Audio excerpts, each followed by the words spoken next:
मेरा मुआशरा कहाँ जा रहा है, सोसाइटी कहाँ जा रही है, समाज कहाँ जा रहा है। जलसों में भी आने वाली लड़कियों पर पाबंदी न लगे, चलकीले भड़कीले लिबास पहनकर मार्केटों में घूमती रहे, बाजारों में जाती रहे, जलेबियां खरीदती रहे, बैलून खरीदती रहे, चूड़ियां खरीदती रहे। फिर जलसे का मकसद क्या रह जाता है? मेरे प्यारे भाइयों, समाज के लोगों, इस बुराई पर जरा रोक लगाने की कोशिश करो। अल्लाह की कसम, जलसे का मकसद फौत हो जाता है। पर्दा इस्लाम की रूह है, पर्दा इस्लाम के लिए रीढ़ की हड्डी है। आओ तुम्हें एक अजीब चीज बताता हूं, आज तुम्हें उस चीज को सुनो और गौर करो। कुरान कहता है कुल लिल मुमिनाती यग़ज़ुज़ना मिन अब्सारिहिन्ना व यहफ़ज़ना फ़ुरूजहुन्ना वला युब्दीना ज़ीनतहुन्ना। पहले मर्दों को हुक्म दिया, फिर औरतों को हुक्म दिया। आए मोहम्मद सल्लल्लाहु अलैहि वसल्लम, इन औरतों से कह दो यग़ज़ुज़ना मिन अब्सारिहिन्ना, जब भी वो कहीं निकलें, जब भी वो कहीं जाएं तो अपनी निगाहें नीची रखें, अपनी निगाहें नीची रखें। व यहफ़ज़ना फ़ुरूजहुन्ना, अपनी शर्मगाह की हिफाजत करें। वला युब्दीना ज़ीनतहुन्ना, और अपने जीनत को, अपनी खूबसूरती को, अपने हुस्न को, अपने ज़ेबो जीनत को, अपने बनाओ सिंगार को गैर मर्दों के सामने जाहिर ना करें। कितनी चीजें बताई? 3। एक चीज देखिएगा, याद करिएगा, ये 3 चीजों को नंबर से ज़हन में बिठाइए। मैं किसी को भी खड़ा करके पूछ सकता हूं पहली चीज क्या है, दूसरी चीज क्या है, तीसरी चीज क्या है। याद रखना, मैं किसी को भी खड़ा करके पूछ सकता हूं, मेरा कोई भरोसा नहीं है। पहली चीज यग़ज़ुज़ना मिन अब्सारिहिन्ना, अपनी निगाहों को नीचा रखो। पहली चीज नीची नज़र। दूसरी चीज यहफ़ज़ना फ़ुरूजहुन्ना, अपनी शर्मगाह की हिफाजत करो, शर्मगाह। और तीसरी चीज ज़ेबो ज़ीनत को, बनाओ सिंगार को गैर मर्दों के सामने जाहिर मत करो। ये 3 चीज़ें बताई। इसमें मेन चीज़ को बीच में रखा गया है, शर्मगाह की हिफाजत। जबकि ये दोनों चीज़ें जो और बताई गई हैं वो इसीलिए बताई गई हैं क्योंकि वो शर्मगाह तक पहुंचने का ज़रिया हैं। जब औरत निगाह उठा के चलेगी तो आंखें 4 होंगी, जब 4 होंगी तो प्यार मोहब्बत होगी, दिल के रास्ते से आंख से तीर घुसेगा, फिर दिल में उतरेगा, दिल में उतरेगा तो दिल घायल होगा, घायल होगा तो फिर कुर्बत बढ़ेगी, कुर्बत बढ़ेगी तो सब कुछ होगा। शॉर्टकट में तो बीच में क्या पेश किया अल्लाह ने? वह यहफ़ज़ना फ़ुरूजहुन्ना, शर्मगाह की हिफाजत। और उससे पहले क्या बयान किया? नज़रें नीची रखो। और बाद में क्या बयान किया? ज़ेबो ज़ीनत को गैर मर्दों के सामने जाहिर न करो। ये 3 चीज़ें बताई हैं और बीच में शर्मगाह। बिल्कुल ऐसा लग रहा है जैसे मौलाना जर्जीस पाकिस्तान में जब गए थे एक जलसे में, तो मेरे पीछे बॉडीगार्ड लगा दिए गए थे, वहाँ लोगों ने लगाए थे हुकूमत की तरफ से। तो मैंने पुलिस वालों से कहा ये क्या कर रहे हो भाई आप लोग? बोले तुम्हें इंडिया खैरियत से जाना कि नहीं जाना है? हमने कहा क्या मतलब? बोले हमारे यहाँ कोई भरोसा नहीं कि कब किस मस्जिद में बम रख दिया जाए और उड़ जाओ तुम। हमको हुक्म दिया गया है कि इनकी हिफाजत करो, मस्जिदों में तलाशी लो और फिर इनकी तकरीर हो। तो मेरे दाएं और बाएं 2 पुलिस वाले खड़े हो जाते थे जब जलसा होता था वहाँ, एक इधर एक उधर, ब्लैक कमांडो टाइप के, एक इधर एक उधर, और बीच में हम बोल रहे हैं। और जब जोश आता था, अल्लाह के नबी ने फरमाया, जो देखता था ब्लैक कमांडो को तो जोश ठंडा हो जाता था। ये खड़ा है, फिर थोड़ा सा कोशिश करता था, जो जोश में आया ऐसे बोला तो इधर देखा खड़ा हुआ, फिर जोश ठंडा हो जाता था। ये 2 दाएं बाएं बॉडीगार्ड, बीच में जर्जीस। ये किस बात की अलामत है? जर्जीस साहब, आपकी ज़िंदगी इन दोनों बॉडीगार्ड की वजह से बची हुई है। दायां वाला बॉडीगार्ड हटा, बायां वाला बॉडीगार्ड हटा, तो बीच वाले आदमी की कभी भी ज़िंदगी गई काम से। दाएं दाएं दाएं उड़ा दिए गए। तो बीच वाला आदमी कब बचा है? जब दाएं और बाएं वाले उसकी हिफाजत कर रहे हैं। अब गौर करो इन 3 चीजों पर। इन 3 चीजों में बीच वाली चीज मेन है, शर्मगाह की हिफाजत, और दाएं बाएं जो 2 चीजें हैं वो इसकी बॉडीगार्ड है, इस औरत की बॉडीगार्ड है। नजरों को जब तक नीचा करके चलेगी, जब तक वो अपनी आंखें उठाकर किसी गैर मर्द को नहीं देखेगी, जब तक वो अपनी नजरें नीची करके चलेगी, उसकी शर्मगाह की हिफाजत रहेगी। क्योंकि ये नजरों को नीचा करके चलना, ये इसकी शर्मगाह की हिफाजत करेगी। ये बॉडीगार्ड है, नजरें नीची करना। वला युब्दीना ज़ीनतहुन्ना, और ज़ेबो ज़ीनत को गैर मर्दों के सामने जाहिर मत करो। और जब बनाओ सिंगार को, लिपस्टिक क्रीम पाउडर को, जब चुपड़ के निकलोगी बाजारों में, फिरोगी घूमोगी, तो ये लड़के क्या तुम्हें अपनी बहन बनाएंगे? 250 ग्राम चुपड़ोगी जब क्रीम, और एक और वो आता पाउडर, पता नहीं कौन सा,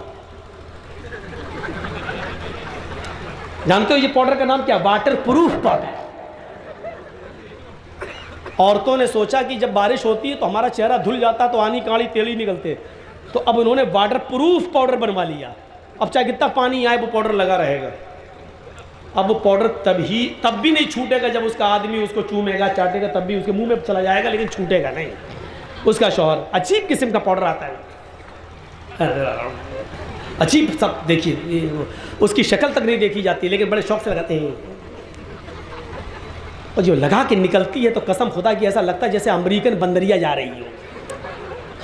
तुम हंसते हो, खूबसूरत पर कटे बाल कटे हैं पर चल रही हो, लग रहा है जैसे आप कह रहे हो कि जन्नत की हूर जा रही है। हमारी नज़र में तो ये अमेरिकन बंदरिया लगती है।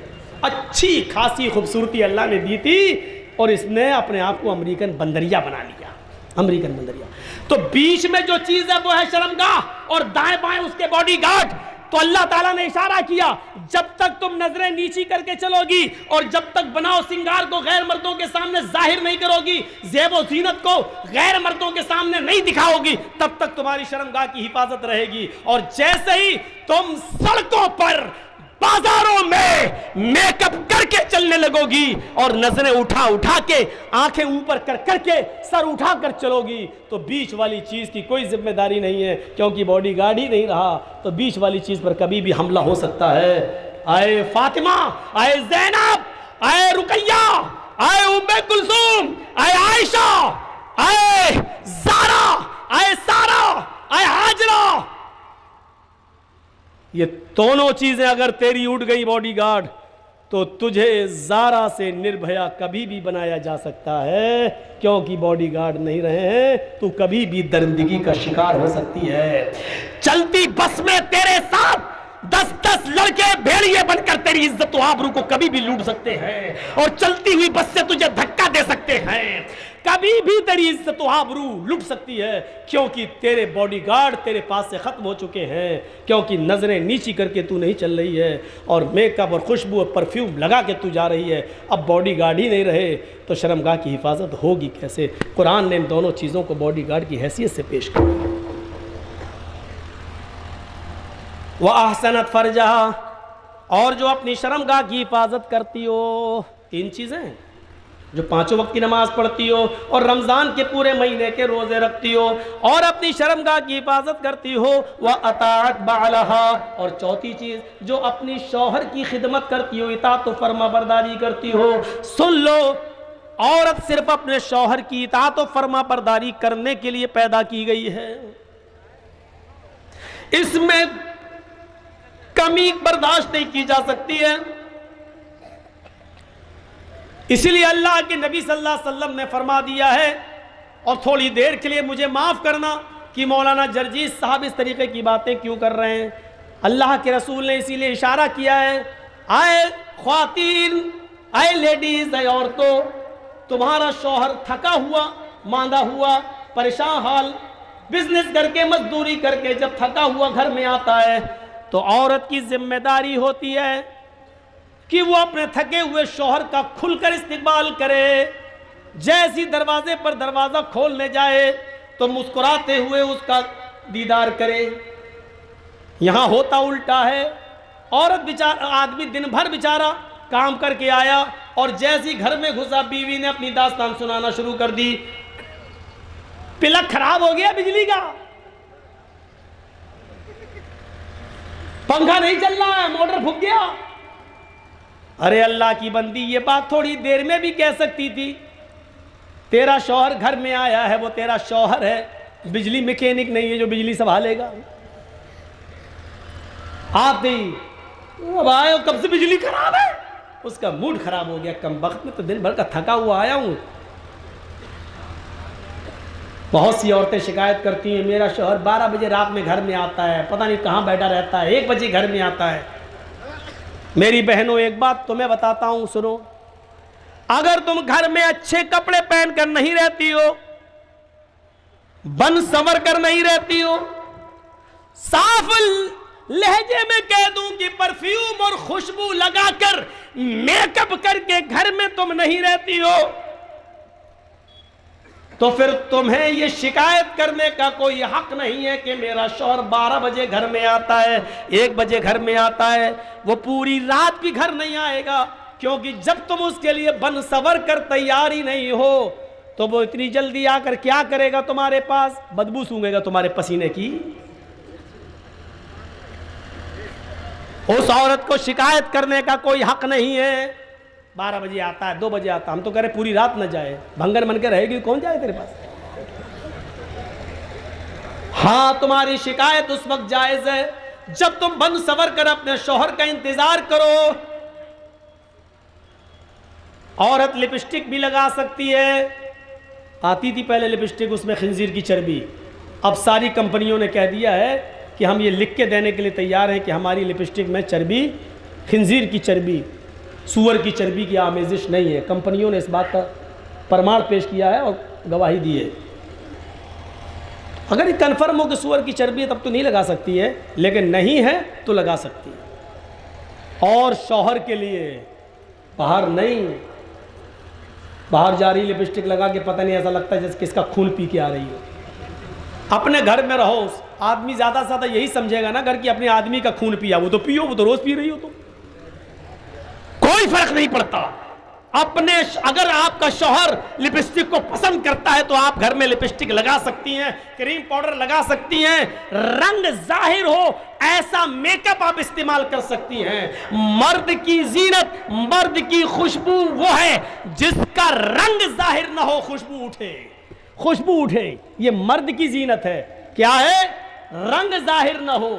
मसलन मर्द लिपस्टिक नहीं लगा सकता, लेकिन खुशबू खूब लगाए, जितनी लगा सकता, जन्नतुल फिरदौस लगाए, ऊद लगाए, कस्तूरी लगाए, ये लगाए, खुशबू उड़ रही हो, मर्द लगा सकता है, लगा के कहीं भी जा सकता है। लेकिन औरत खुशबू लगा के घर से बाहर नहीं निकल सकती है। लेकिन औरत की जीनत उस मेकअप में है जिसका रंग जाहिर हो और खुशबू दबी हुई हो, खुशबू दबी हुई हो और रंग जाहिर होगा। लिपस्टिक लगाएगी तो रंग जाहिर होगा, क्रीम पाउडर लगाएगी तो रंग जाहिर होगा। ये औरत का मेकअप है। लेकिन औरतों, मेरी माँ बहनों, ये सारे हथियार सिर्फ अपने शौहर पर इस्तेमाल कर सकती हो, किसी दूसरे गरीब इंसान पर नहीं।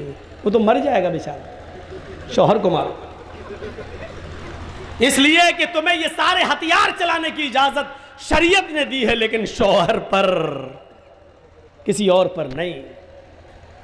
फरमाया तुम्हारा शौहर घर पे आता है, तुम उसकी थकान दूर करो, हंस कर उसका इस्तेमाल करो, मुस्कुरा कर उसका जवाब दो। अब घर में आया बेचारा थका हुआ, देखा औरत किचन में घुसी हुई है, कपड़े सुखड़े हुए, एक पैसा बाहर जा रहा है, एक ऊपर जा रहा है, और बाल बिखरे पड़े हैं, किचन की गंदगी लगी हुई है। अरे तुझे मालूम है कि 5 बजे मेरा शौहर ऑफिस से आता, तो 4 बजे तक तूने काम क्यों नहीं समेटे? अपने शौहर का इस्तेमाल अच्छे कपड़ों में, अच्छी खुशबू में, अच्छे मेकअप में क्यों नहीं किया? अब सोच रहा घर पे जाऊं तो अपनी बीवी से गले मिलूं, थका हुआ हूं, कुछ सुकून हासिल करूं। घर में गया, देखा ये तो भंगन बनी बैठी, गुस्से में आया, तला तला तला। इससे तो अच्छा मेरी ऑफिस वाली थी, कम से कम बंठन के बैठी थी। फिर वो देर से आएगा तुम्हारे घर, क्यों आएगा? 10-9 बजे क्यों बैठेगा तुम्हारे पास? घर में आता तुम भंगन बन के रहती हो, तो फिर ऑफिस वाली ही को ना पसंद करेगा। मैं ये नहीं कह रहा हूं कि वो जायज है, वो गलत कर रहा है, लेकिन उससे ज्यादा गलत तुम कर रही हो, क्योंकि तुम उसकी बीवी होकर उसको अपने जिस्म से रोक रही हो और फायदा उठाने का मौका नहीं देती हो।